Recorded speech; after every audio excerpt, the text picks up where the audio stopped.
Hello बच्चों, मैं मानसू sir आज आपके लिए जो है कक्षा 10 का यूपी बोर्ड का जो सिलेबस आपका है, जिसमें चैप्टर बाय चैप्टरों का रिवीजन कराया जाएगा। तो पहला चैप्टर आपका है वास्तविक संख्या। ठीक है, तो उसी के बारे में हम लोग पढ़ेंगे। वास्तविक संख्या का हो सकता है 2-3 पार्ट में आपका वीडियो बने। फर्स्ट वाले वीडियो में केवल जो आपकी फर्स्ट वाले एक्सरसाइज में कॉन्सेप्ट है वही आपको बताया जाएगा। तो फर्स्ट पहले तो चैप्टर का नाम ही देख लेते हैं। चैप्टर का नाम क्या है? वास्तविक संख्या। तो वास्तविक संख्या के बारे में हम लोग पढ़ेंगे कि वास्तविक संख्या किसे कहते हैं। तो आपको बता दें हम, वास्तविक संख्या ऐसी होती है, देखो 2-3 परिभाषा है इसकी। पहली परिभाषा ये है कि जिन रेखाओं को संख्या रेखा पर हम निरूपित कर सके वो हमारी क्या होती है? वास्तविक संख्या होती है। जैसे +1 होगा और यहाँ पे -1 हो, -2, +2, इस तरीके से, या 1/2 है ना, 1/2 इधर होगा क्योंकि 0 1 के बीच में लाई होगा, तो 1/2 0, और यहाँ पे 4/5। यानी कहने का मतलब ये है वास्तविक संख्या में, वास्तविक संख्या ऐसी होती है जो परमेय भी हो सकती है, अपरमेय भी हो सकती है, पूर्णांक भी हो सकती है, अभाज्य भी हो सकती है, सम भी हो सकता है, मतलब कुछ भी हो सकता है। जिन रेखाओं को संख्या रेखा पर हम निरूपित कर सके या डिनोट कर सके उसको हम लोग क्या बोलते हैं? वास्तविक संख्या। ठीक है, ये तो आपका चैप्टर का नाम था, उसके बारे में हमने आपको बता दिया है कि वास्तविक संख्या किसे कहते हैं। इसके बाद आपका जो है चैप्टर के जो अंदर यहाँ पे दिया गया है क्लास 10th में, उसमें बोला गया है आपसे कि जो है अभाज्य गुणनखंड विधि द्वारा एलसीएम एचसीएफ निकालो, इसी तरीके से कुछ कॉन्सेप्ट दिए हैं। तो सबसे पहले जो पहला पॉइंट है आपका, अभाज्य गुणनखंड विधि द्वारा किसी भी संख्या के गुणनखंड करना। कैसे करेंगे गुणनखंड, जरा उसको हम लोग देख लेते हैं। जैसे मान लीजिए प्राइम फैक्टराइजेशन, जिसको हम लोग बोलते हैं प्राइम फैक्टराइजेशन या अभाज्य गुणनखंड विधि, क्या होता है जरा देख लेते हैं। जैसे हम उदाहरण के लिए मान लेते हैं कि एग्जांपल ले लिए हैं 196। आपसे हम कह दे जरा 196 के अभाज्य गुणनखंड निकालो, तो कैसे निकालोगे आप? देखो, आपको पता है जिन नंबर के लास्ट में 0, 2, 4, 6, 8 ये नंबर आते हैं, वो नंबर किससे डिवाइड हो जाता है? वो नंबर 2 से डिवाइड होता है। तो हमने देख लिया है कि इस नंबर के लास्ट में 6 लिखा है, इसका मतलब ये है कि ये नंबर किससे डिवाइड होगा? 2 से डिवाइड होगा। तो देखो जरा, 2 का डिवाइड यदि हम 196 में करेंगे तो कितना आएगा? 2 9 जा 18, बचा 1, 2 8 जा 16। इसके बाद 2 का डिवाइड हम दोबारा से करेंगे क्योंकि इसके लास्ट में 8 लिखा है।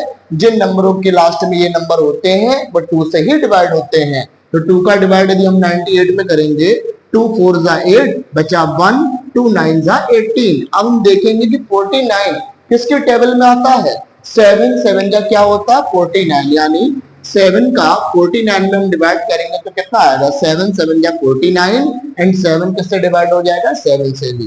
तो यहाँ पे हम देख सकते हैं कि जो 196 है इसके जो प्राइम फैक्टराइजेशन यानी जो इसके अभाज्य गुणनखंड आए हैं वो क्या आए हैं?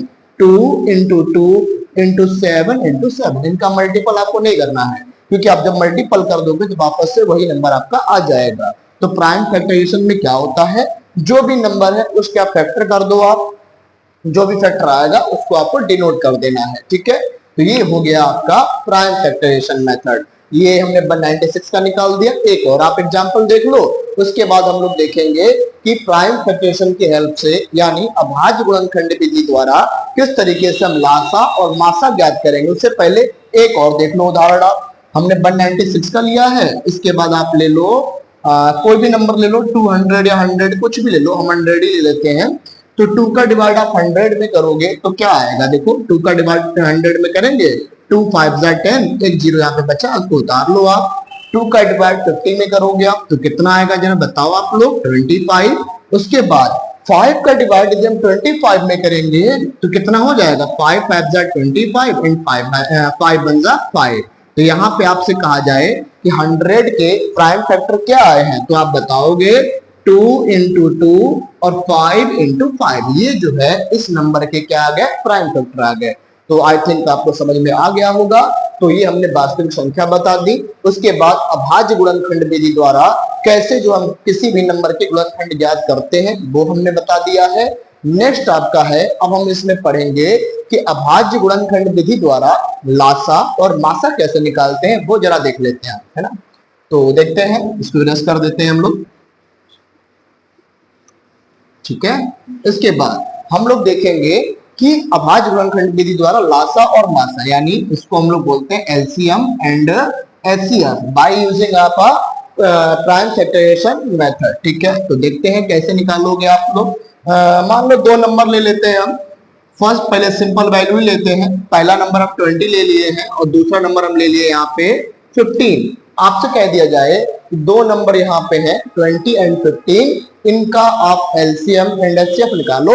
वैसे तो कंबाइंड करके आप लोगों को 9th में पढ़ा है उस तरीके से तो निकाल ही लोगे, लेकिन यहाँ पे आपको स्पेशल पूछा है कि किसकी हेल्प से निकालना है आपको, अभाज्य गुणनखंड या प्राइम फैक्टराइजेशन मेथड की हेल्प से इसका आपको एलसीएम एंड एचसीएफ ज्ञात करना है। तो कैसे ज्ञात करेंगे जरा देखते हैं।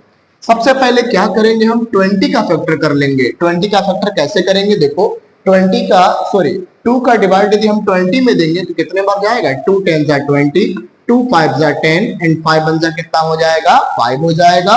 नेक्स्ट आपका है 15 का जरा फैक्टर करो, किससे डिवाइड होगा ये, 3 5 जा 15 एंड 5 1 जा 5। ये हमने जो है दोनों नंबरों के हमने क्या निकाल लिए, फैक्टर निकाल लिए। अब आपसे कह दिया जाए कि इनको जो है इनका एलसीएम एंड एचसीएफ निकालो अभाज्य गुणनखंड विधि द्वारा या प्राइम फैक्टराइजेशन मेथड द्वारा। तो कैसे निकालेंगे जरा देखते हैं हम लोग। 20 के फैक्टर आए हैं 2 इंटू 2 इंटू 5 एंड 15 के फैक्टर आए हैं 3 इंटू 5। तो आप देख सकते हो 2 इंटू 2 को हम लिख सकते हैं, आपको पता है कि मल्टीपल में पावर्स क्या हो जाती हैं, ऐड हो जाती हैं। तो इसकी पावर 1 इसकी पावर 1, मल्टीपल में पावर्स ऐड हो जाती हैं और यहाँ पे 5 लिख लिए हम और यहाँ पे लिख लो आप 3 इंटू 5। सबसे पहले हम लोग देखते हैं एचसीएफ, जिसको हम लोग बोलते हैं मासा। किस तरीके से संख्याओं का मासा जो हम लोग ज्ञात करेंगे।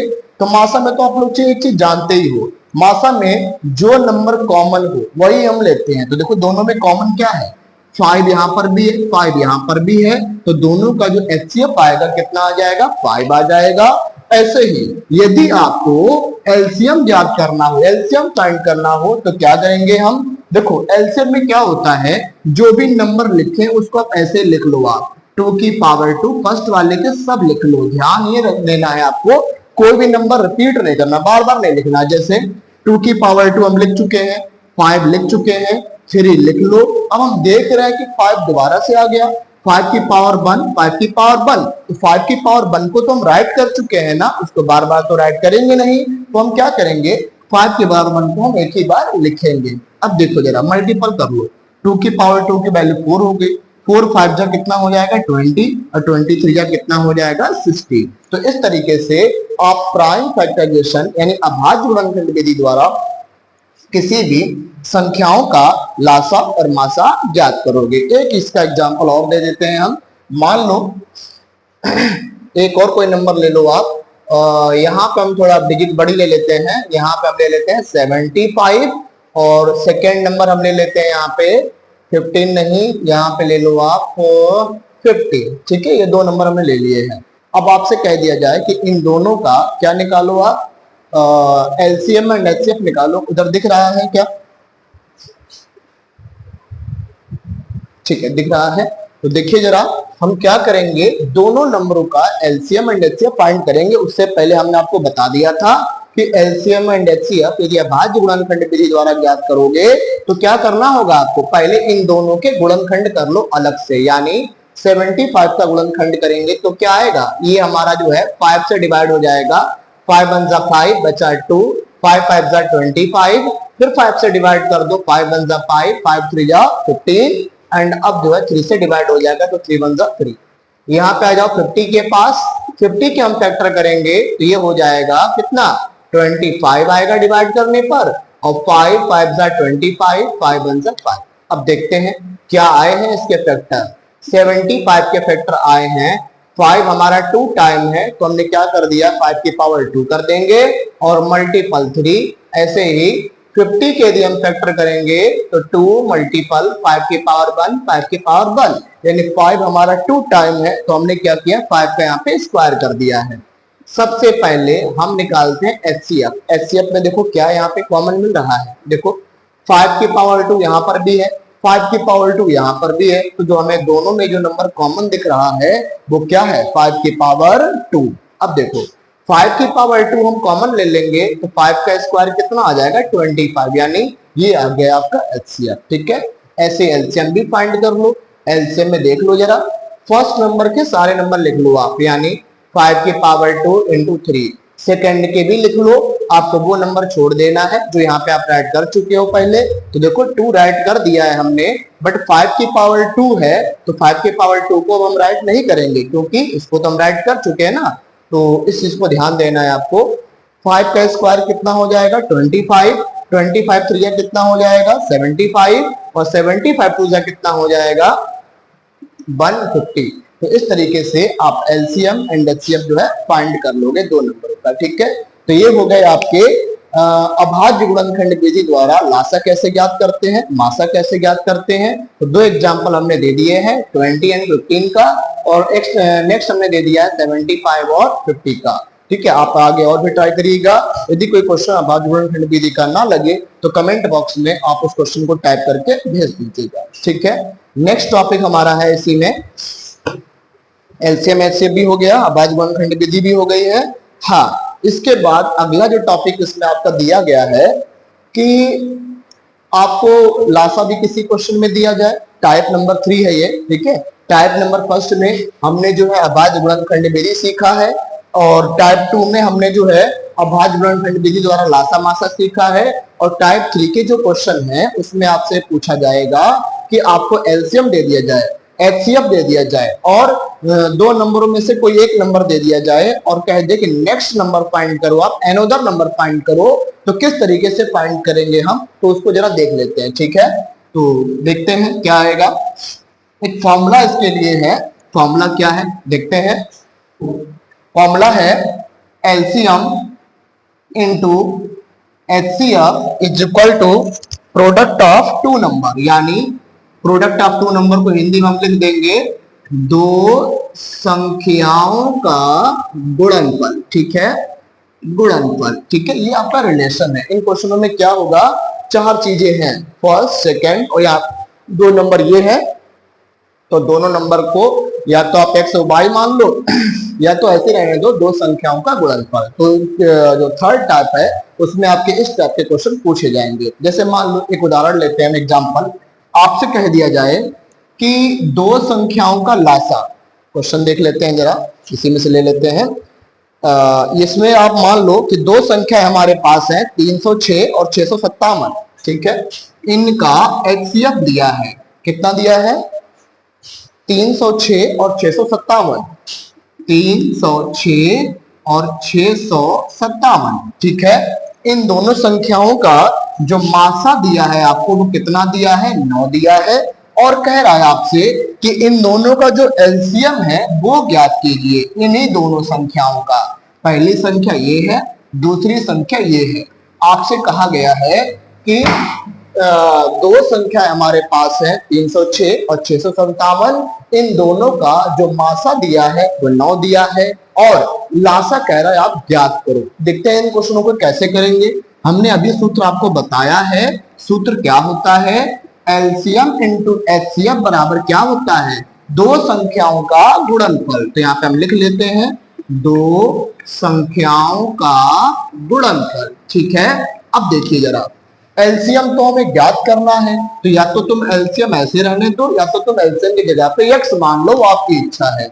उसके बाद एचसीएफ मासा, मासा कितना दिया है दो संख्याओं का जरा बताना, 9 दिया है, बराबर दो संख्याओं का गुणनफल। देखो जरा, पहली संख्या कितनी है 306 है, गुणे दूसरी संख्या कितनी है 657। अब क्या करोगे आप, एलसीएम ज्ञात करना है तो 9 का गुणा है तो इधर कर दो आप भाग। तो देखते हैं एलसीएम बराबर हो जाएगा 306 गुणे 657 बटे 9 का गुणा है, हमने यहाँ पे भाग लगा दिया है। अब देख लो जरा, 9 से काट दो, 9 से कौन सा नंबर कटेगा, ये भी कट जाएगा, ये वाला कटेगा क्या, हाँ ये इसी को सिंपल कर लो। तो 9 का डिवाइड हम 657 में देंगे तो कितने बार भाग जाएगा 63, और बचा 2 73। ठीक है, तो ये बचा है 306 गुणे 73, इनका आपस में गुणा कर लो आप। गुणा कितना आएगा जरा गुणा करके देख लो आप। ठीक है, जितना गुणा आएगा यहाँ पे आप लोग लिख देना है ना, 306 और 73 का गुणा यहाँ पे आपको लिखना है। तो ध्यान रखना है इस तरीके से, आप ध्यान रखना दो संख्याएं दी जाए उसमें, या यहाँ पे तो मान लो मासा दे दिया है, अगले क्वेश्चन में हो सकता है लासा दे दिया जाए, तो उससे कोई दिक्कत नहीं है। ये रिलेशन आपको ध्यान रखना है कि दो संख्याओं का जो गुणनफल होगा वो लासा और मासा के गुणनफल के कैसे होगा, बराबर होगा। तो देखो दो मासा कितना दिया था हमको 9, तो एचसीएफ की जगह पे 9 रख दिए। एलसीएम हमें ज्ञात करना था, एलसीएम हमने ऐसे ही रहने दिया। दो संख्याओं का गुणनफल, पहली संख्या है 306, दूसरी संख्या है 657। इसके बाद क्या हुआ कि 9 का गुणा है, इधर हमने भाग लगा दिया, तो 9 का भाग देने पर 73 आया। इन दोनों का आप लोग गुणा कर लेना आपस में, आपका आंसर आ जाएगा। तो इसी तरीके से आपको ध्यान रखना है, ये रिलेशन है आपका कि दो संख्याएं दी हो, उनका लासा मासा, तीन चीजें आपको दे दी जाएंगी, फोर्थ चीज यानी चौथी चीज आपको पॉइंट करनी होगी। तो इसी सूत्र की सहायता से आप ज्ञात कर लेना, ठीक है। अगला टॉपिक देखते हैं क्या है इसमें।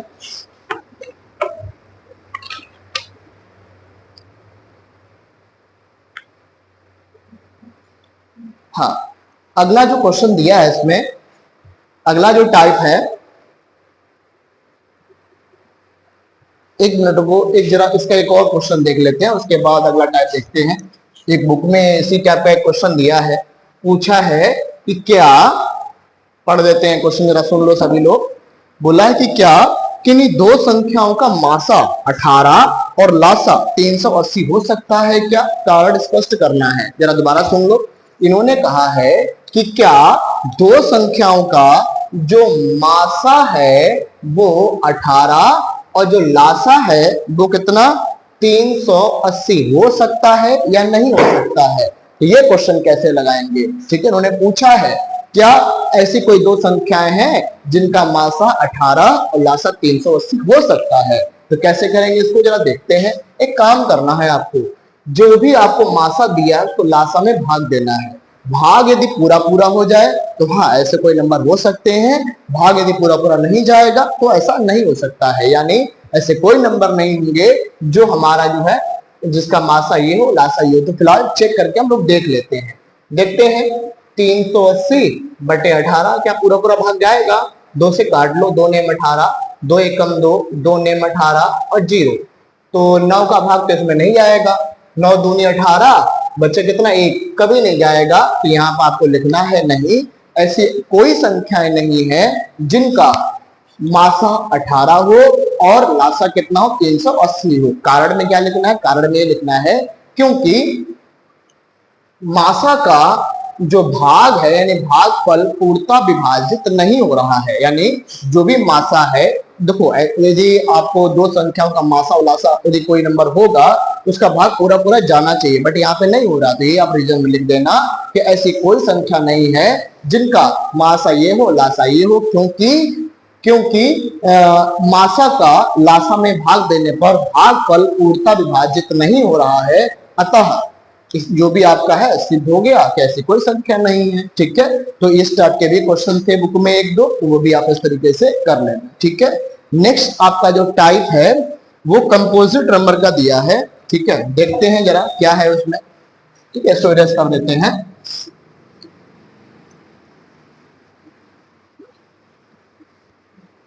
चलो देखते हैं क्या होंगे क्वेश्चन। इस टाइप के भी क्वेश्चन एग्जाम में आ जाते हैं। आपसे कहा गया है कि संख्या, कौन सी संख्या है, 3 गुणे 5 गुणे 7 प्लस 7 कह रहा है कि एक भाज्य संख्या है। क्यों है भाज्य संख्या, देखो अब ये क्वेश्चन बच्चे क्या करते हैं ना, इसका गुणा करना चालू कर देते हैं, तो इसमें बहुत टाइम लगता है। तो सबसे पहले आपको ये बता दें कि भाज्य संख्या क्या होती है। तो भाज्य संख्या में क्या होता है, बहुत से बच्चों को पता होगा, जिनको नहीं पता है उसको हम बता देते हैं। देखो ऐसी संख्या ये होती हैं जिनका 2 से ज्यादा गुणनखंड हो। दो चीजें होती हैं, एक होता है भाज्य, दूसरा होता है आपका अभाज्य। तो भाज्य में क्या होगा, यदि किसी संख्याओं के 2 से ज्यादा गुणनखंड हो तो वो होता है आपका भाज्य, और यदि किसी संख्या के केवल 2 ही गुणनखंड होते हैं तो वो क्या होता है, अभाज्य। फिलहाल यहाँ पे भाज्य हमें सिद्ध करना है, तो देखते हैं 2 से ज्यादा गुणनखंड आते हैं कि 2 ही आते हैं। दो आएंगे तो अभाज्य हो जाएगा, दो से ज्यादा आएगा तो भाज्य हो जाएगा। तो ये बताओ सबसे पहले इस संख्या में और इस संख्या में आपको कॉमन क्या दिख रहा है? तो हमें दिख रहा है 7, 7 ले लो कॉमन, तो यहाँ पे बचेगा 3 गुणे 5, और यहाँ पे जब पूरा ही 7 कॉमन ले लिए तो यहाँ पे क्या बचेगा 1। अब देखो 5 3 15, 15 प्लस 1 कितना हो गया 16, तो यहाँ पे 16 हम लिख दिए हैं। अब 16 की गुणनखंड तो आप लोग जानते हो क्या होता है, 2 गुणे 2 गुणे 2 गुणे 2, ठीक है, ये 16 के गुणनखंड होते हैं। तो अभी तो हमने आपको बताया था यदि किसी संख्या के 2 से ज्यादा गुणनखंड हो तो हमारा भाज्य होगा, और 2 ही गुणनखंड हो तो वो क्या होता है अभाज्य। देखो 2 से ज्यादा है, 1 2 3 4 5, ये तो 5 हो गए, बहुत ही ज्यादा है। तो यहाँ पे लिख देना कि दी गई संख्या के 1 से ज्यादा गुणनखंड है, अतः संख्या क्या हो जाएगी भाज्य, ठीक है, बस हो गया। तो इसी टाइप के क्वेश्चन आपको करने हैं, ठीक है, कोई भी क्वेश्चन आ जाए। क्या एक और करवा दें? चलो एक और देख लो, इसका एक और देख लो, ये तो छोटा था, एक और देख लेते हैं इसका, ठीक है। मेथड यही है, आपको मल्टीपल नहीं करना है, मल्टीपल कर दोगे तो टाइम लगेगा। ये तो मान लो छोटा था तो आप मल्टीपल कर भी सकते थे, लेकिन नेक्स्ट क्वेश्चन जो दे रहे हैं इसमें देखो जरा, बोला है 17 गुणे 5, 17 गुणे 5, नहीं 17 गुणे 5 गुणे 11 गुणे 3 गुणे 2 प्लस 2 गुणे 11, ठीक है। अब देखो जरा, आपसे बोला है कि ये भी एक भाज्य संख्या है, सिद्ध करना है। कैसे करेंगे सिद्ध? देखो जरा, सबसे पहले आपको देखना है कि इस पूरे नंबर में और इस पूरे नंबर में कॉमन क्या मिल रहा है। तो आप बोलोगे कि 11 यहाँ पर भी लिखा है, 11 यहाँ पर भी लिखा है, 2 भी है, 2 यहाँ पर भी है और 2 यहाँ पर भी है। तो हम क्या करेंगे, तुरंत जो है 2 गुणे 11 हम क्या कर लेंगे, कॉमन ले लेंगे, ठीक है। कॉमन लेने पर क्या आ जाएगा, 17 गुणे 5 गुणे 11 तो कॉमन ले चुके हैं, केवल 3 बचेगा, 2 भी कॉमन ले लिए, हटाओ इसको। अब ये तो पूरा ही नंबर कॉमन ले लिए, यहाँ पर क्या बचेगा 1, इधर दिख रहा है,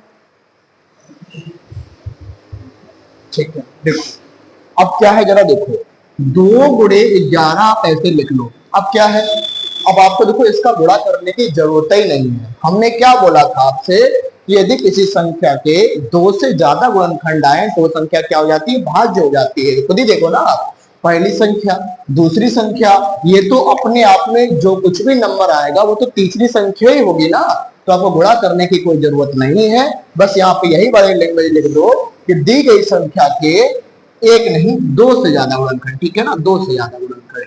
यहाँ पे लिख देना कि दी गई संख्या के 2 से ज्यादा गुणनखंड है, अतः संख्या क्या हो जाएगी, भाज्य हो जाएगी।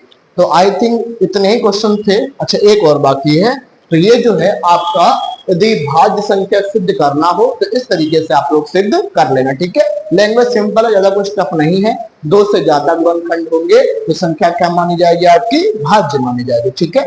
अगला एक लास्ट टाइप का क्वेश्चन बचा है जिसमें बच्चों को बहुत ही ज्यादा समस्या होती है, देखते हैं कि वो कैसे लगेगा।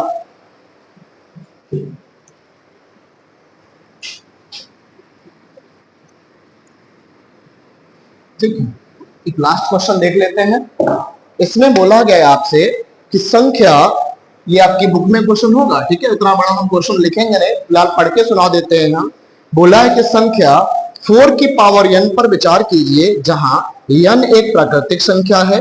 जांच कीजिए कि क्या n का कोई एक ऐसा मान है जिसके लिए 4 की पावर n अंक 0 पर समाप्त होता है। देखो ठीक है, यहाँ पर आपसे बोला है कि नंबर दिया है, क्वेश्चन ये है, वो पूछ रहे हैं क्या n का मान यहाँ पे हम रखे तो क्या कभी ऐसा अंक आएगा जिसके लास्ट में क्या हो, 0 हो, ये उन्होंने पूछा है। तो चेक करते हैं जरा, क्या n का मान ऐसा कोई है, देखते हैं ट्राई करके। यदि n का मान यहाँ पे हम 1 लेते हैं तो आप देख लो जरा, 4 की घात 1 का मान कितना आ जाएगा, 4 ही आएगा। यदि n का मान 2 लेते हैं तो 4 की घात 2 कितना हो जाएगा, 16 हो जाएगा। n का मान यदि हम 3 ले तो 4 की घात 3 का मान कितना हो जाएगा, 64 हो जाएगा। n का मान यदि हम 4 ले तो 4 की घात 4 कितना हो जाएगा, 64 चौके 4 चौके 16, 6 चौके 24 और 25 यानी 256 हो जाएगा। ऐसे ही आप वैल्यू लेते जाओ, ठीक है। एक और देख लो, n बराबर 5 लिखने पे आ रहा है कि नहीं आ रहा है। 4 की घात 5 का मान कितना आएगा, 6 चौके 24 और 5 चौके 20 और 4 दूनी 8, 8 और 2 10 यानी 1024 आ रहा है। तो देख सकते हो आप कि ऐसा कोई नंबर नहीं है, आपकी इच्छा हो तो आगे और भी ट्राई कर लेना आप, ऐसा कोई नंबर नहीं होगा जिसकी पावर, यदि n की पावर हम चेंज करते जाएं, प्राकृतिक संख्या रखते जाएं, तो कभी भी आपको आंसर 0 मिले, ऐसा कोई नंबर नहीं है। तो यहाँ पे लिख दो जरा कि रीजन में। अब हाँ, एक चीज और है, इन्होंने कारण भी पूछा है कि ऐसा है क्यों नहीं, तो इसके रीजन में हम लोग ये लिखेंगे, देखो यदि 4 के हम लोग गुणनखंड करेंगे तो 4 के गुणनखंड क्या आएंगे, 2 गुणे 2। यदि इसका आंसर लास्ट में यदि 0 लाना होता, कहीं ना कहीं यदि लास्ट में 0 लाना होता, तो इसके गुणनखंड में क्या रहना जरूरी था, 5 रहना जरूरी था। यदि इसके गुणनखंड में 5 रहता तो सभी संख्याओं के अंत में क्या आ जाता, 0 आ जाता। बट ऐसा नहीं है, क्योंकि यहाँ पे तो 5 है ही नहीं। जब 5 नहीं है तो कभी भी किसी भी संख्याओं के अंत में 0 नहीं आ पाएगा। तो इसकी लैंग्वेज में आपको यही लिखना है, n का कोई ऐसा मान नहीं है जो दी गई संख्या के घात में रखने पर आंसर शून्य प्राप्त हो। यदि शून्य हमें प्राप्त करना है संख्या के अंत में, तो उसके गुणनखंड में 5 का रहना आवश्यक है, जो कि दी गई संख्या में नहीं है। अतः लास्ट में लिख देना, n का ऐसा कोई मान नहीं है जो यहाँ पे रखें तो अंत में आंसर क्या है, 0 आए यानी शून्य आए, ठीक है। ये क्वेश्चन आपका हमने कंप्लीट करा दिया है। लैंग्वेज जो अभी हमने बोला है वीडियो पॉज करके आप लोग लिख लेना। एक क्वेश्चन ये है और एक क्वेश्चन आपका ये है 6 की पावर n वाला। बुक में जो दिया बहुत लैंग्वेज लिख रखी है, आप इसके अकॉर्डिंग करना, ये कर लेना और डाइजेस्ट लगा देना आप लास्ट में, और जो भी हमने लैंग्वेज बोली है उसको लिख लेना। तो कोई क्वेश्चन इसमें डिफिकल्ट नहीं होगा आपका, ठीक है। तो इसके अकॉर्डिंग आप लोग कर लेना। इतने ही टाइप थे फर्स्ट वाले एक्सरसाइज में। सेकेंड वाले एक्सरसाइज में आपको अपरमेय संख्या सिद्ध करनी है, वो आपको हम नेक्स्ट वीडियो में प्रोवाइड करा देंगे, क्योंकि वीडियो बड़ी हो रही है। तो आज के लिए हम इतने रखते हैं। जिन बच्चों को किसी भी क्वेश्चन में डाउट हो, कमेंट बॉक्स में आप लिख देना कि सर इस क्वेश्चन में डाउट है, इसको दोबारा एक्सप्लेनेशन दे दीजिए, तो उसको हम दोबारा वीडियो बना के अपलोड कर देंगे। Thank you.